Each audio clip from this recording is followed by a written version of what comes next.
Parasitic Design. It's by Josh Strife Hayes. Now let's go ahead and see what is he talking about. It's all about MMO games. Now let's see what is it. Design. You've probably heard the phrase before, either in relation to video games, collectible card games, or tabletop war games. Players will say this update is parasitic design, or that system or mechanic is parasitic, but what does it actually mean? How does it happen? How does it affect games once it's in them, and what can we do to prevent it happening more? Let's discuss. Ladies and gentlemen, welcome. I'm Josh Strife Hayes. I love all types of games, from video games like MMORPGs to card games like Magic the Gathering, or tabletop battle games like Warhammer 40k, especially tabletop role-playing games like Dungeons and Dragons. One of the things all these games have in common is they're rather complicated. They have an intense list of rules behind them, and they're all built up of various game design systems. Some of these games have core systems, things that are super fundamentally important to the game, the foundations the games are built from, inherent to the gameplay experience. The games also contain secondary systems, things that link to the core systems and enhance it, or have synergy with other secondary systems and allow complex interactions to happen within the game.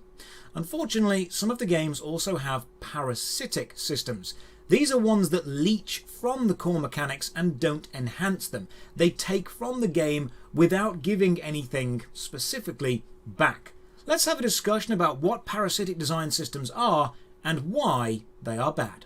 Before we begin, consider dropping a like on the video or subbing to the channel. Ring the bell for all the future notifications. As usual, a massive thank you to all the supporters on Patreon and Twitch who keep the channel going. More on how you can support at the end. For now, let's begin. To understand what parasitic design is, we first need to understand the more base and essential levels of design in a game, the core design. So let's take a look at one of my favourite MMOs and identify a few core design elements. This is old school RuneScape. It's a third-person MMORPG where you click to move. Your character moves on a tiled grid, so movement on a tiled grid is a core system of this game. If you removed that, it would no longer be RuneScape. You can also carry 28 items in your inventory, equip items to specific parts of your body, and interact with the world by clicking on things. The combat system is based on in-game ticks of 0.6 seconds, and attacks happen every few ticks based on your equipped weapon. All of these systems are core parts of the game. Remove them and you fundamentally change what the game is. Core mechanics are the foundation your game is built upon. Change them, you change your entire game. A quick side note, some of you may have noticed my old school RuneScape inventory was quite valuable. That's because YouTuber Callum Upton recently held a 24-hour Twitch stream where he raised money for charity. He streamed continuously for an entire day and raised over £2,500. He ended the Twitch stream. Holy shit, man. You know what? I go to a job and I get paid half of it. Fuck. If you are trying to be a Twitch streamer, don't stop it. You may end up, like, even if you end up average after 5-6 years, still good money, man. With quite a risky gamble, he decided to duel me in old school RuneScape and risk his entire bank. This mug is to commemorate Callum doing that fantastic Twitch stream and raising £2,500 for charity. It is in no way to remind Callum that he lost 338,238,593 coins worth of value to me. Wow. Anyway, all games have their own core mechanics, and identifying them is usually a case of asking what is the absolute base minimum I can take this game down to without changing the experience it's trying to give me. Once you've established the core mechanics of a game, you can begin to look at the synergistic mechanics, things that interact with the core systems and enhance them, mechanics that directly affect or are affected by the core elements of your game. Let's look at RuneScape. Moving around the world is a core mechanic. Running increases your movement speed for a short while, but it drains and then recovers. The run mechanic has synergy with movement. It enhances it. Within RuneScape, you have the agility skill. The higher your agility, the more shortcuts you can take in the game, saving traveling time. So the agility skill directly links to the movement mechanic. But your inventory core mechanic is engaged as well, because each item has weight, and the more you're carrying, the higher the chance you'll fail an agility obstacle. And the slower your run energy recharges. So the core mechanic of click a tile to move has several synergistic mechanics linked to it. Run energy moves you faster, the agility skill opens up shortcuts and recharges your run energy, and higher carried item weight reduces your agility success and decreases your run energy. These systems all interact with each other and all relate back to the core mechanic of movement, and importantly, while these systems could exist independently of other secondary systems and only interact with the core mechanic of movement, they have been actively designed to support the core mechanic and all other secondary mechanics that interact with it. They enhance more than just themselves and work with multiple in-game mechanics. This means it's synergistic, not parasitic. It's important to understand that just because a mechanic causes negative things to happen to you as a player in the game does not mean it's parasitic. An enemy hitting you and you losing health is not parasitic design. You running and losing run energy is not parasitic design. Parasitic design is when it doesn't have synergy with systems outside of itself. So let's have a look at what happens when design goes from synergistic to parasitic.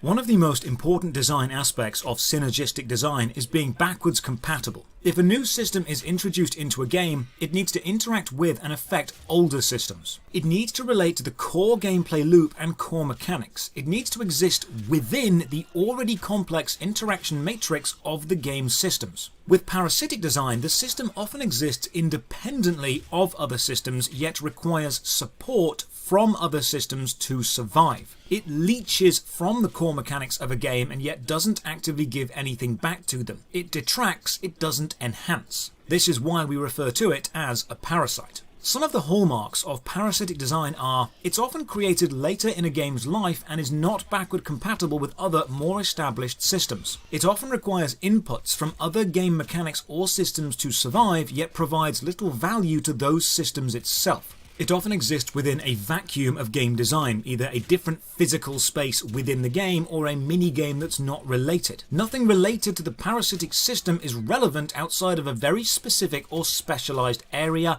or time frame. Or, and this is probably the most telling aspect of a parasitic system, it could be removed from the game and nothing would be affected. Let's look at some examples. The term parasitic design, despite being a general descriptor of this style of design, was widely popularized by Magic the Gathering designer Mark Rosewater, where he uses it to describe the design of cards that cannot go into any deck without detracting from the deck, or requiring very specific cards in the deck to set up and work. In short, the card doesn't add to the core mechanics of Magic and doesn't interact with multiple systems. It only interacts and works when built around. The most popular example of this is the Splice onto Arcane mechanic, which requires you to be running arcane cards and does nothing without them. You could remove Splice onto Arcane from Magic and very little about Magic would change. When an MMORPG releases an expansion, they often come bundled with parasitic design elements, because designing a parasitic system that the existing systems must warp and bend around to make work is actually much easier than designing an evergreen system that naturally integrates itself into the core gameplay of your game. Remember the Heart of Azeroth in World of Warcraft Battle for Azeroth? It was a necklace item you equipped and then powered up. Suddenly every dungeon was about collecting Azerite to power it up, unlocking new powers on it, and your Heart of Azeroth levels would provide new combat buffs or debuffs. Everything in the expansion was about the Heart of Azeroth. You literally got given it at the start and everything was about making it more powerful. It was a new item that brought a new mechanic with it that the expansion was almost entirely built around. And then Shadowlands happened and the Heart of Azeroth was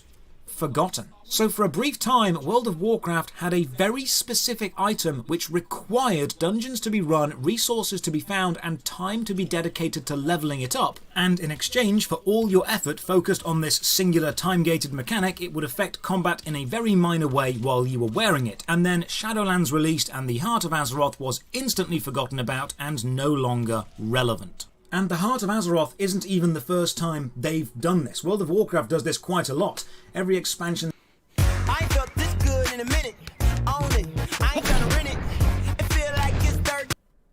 they release, especially the recent ones, takes the core systems of the game and then adds in a bit of parasitic design that will be relevant for this system alone.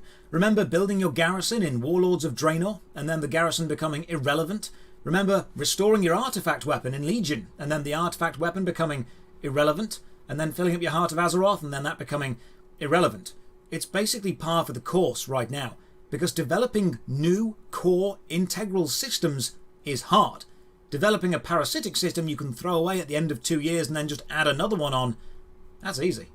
A parasitic design mechanic is an aspect of gameplay, a system or an update that requires other already established systems to support it, often taking time and resources away from those core systems but not actually ingratiating itself into any of them in any meaningful way. It is a sideshow for a few months. It is the next hot trend that will inevitably die. It's a designer saying, hey, wouldn't this be cool? And putting something into the game that needs the game to exist but doesn't actually ever become an important part of the game. I've been playing and really enjoying Warframe for a while now, since I made the worst MMO ever episode on it, actually, and as great as the core gameplay is, I'm starting to see these parasitic design systems everywhere. New ideas have been added over time but never expanded upon. New systems half built and then abandoned. Still there, but not contributing. One of the worst aspects of parasitic design is how designers will add in a parasitic system, players won't respond well to it, and then instead of removing it, they will just add in another. This is one of the major causes of feature creep. Incomplete, non-fleshed out, shallow systems that don't enhance the core game design being left in a game,